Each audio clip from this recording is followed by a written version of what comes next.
Alors, la Maison du développement durable, c'est un projet qui a été imaginé par Équiterre il y a maintenant 8 ans.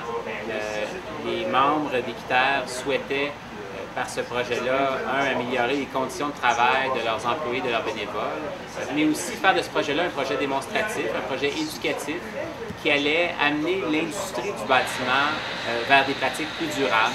Et lorsqu'en 2006, Hydro-Québec a accepté de nous céder un site hyper intéressant, hyper stratégique dans le quartier des spectacles, donc le site sur lequel nous sommes maintenant au coin de Clark et Sainte-Catherine. C'est vraiment là où le projet est devenu très concret. Nous avions à cette époque-là donc réussi à retenir les services des architectes, des ingénieurs, de l'entrepreneur qui allait construire le bâtiment. Et peu après ce don-là, le reste du financement est tombé en place, le gouvernement du Québec, la Ville de Montréal, les donateurs privés, ce qui nous a permis, il y a quelques mois, d'annoncer le lancement de la construction de la Maison du développement durable.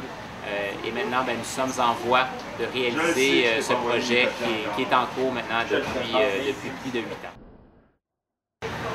Bon, qu'est-ce que ça implique pour nous, la certification LEED Platine?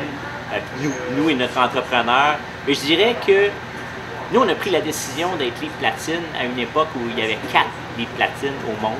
Puisque c'était très ambitieux, je pense à l'emballer les gens avec qui on travaillait. Puis je dirais que la plupart des intervenants, des professionnels, sont dans le projet au prix où ils font le projet parce que ça se veut être le premier LEED Platine au Québec. C'est une expérience pour eux et pour nous.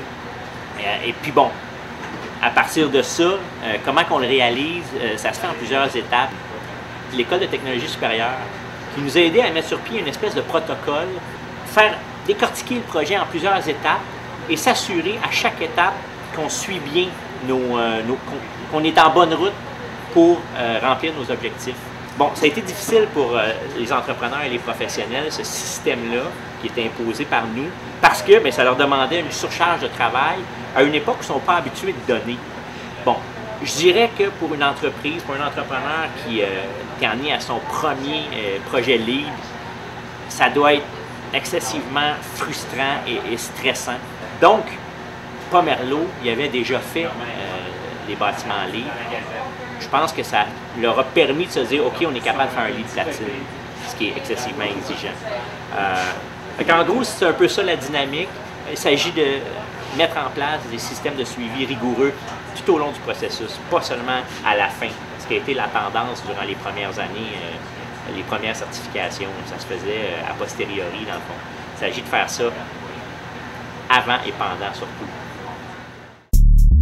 Annoncez votre entreprise via les vidéos publicitaires de Construnet, le réseau des gens de la construction le plus actif et avant-gardiste au Québec.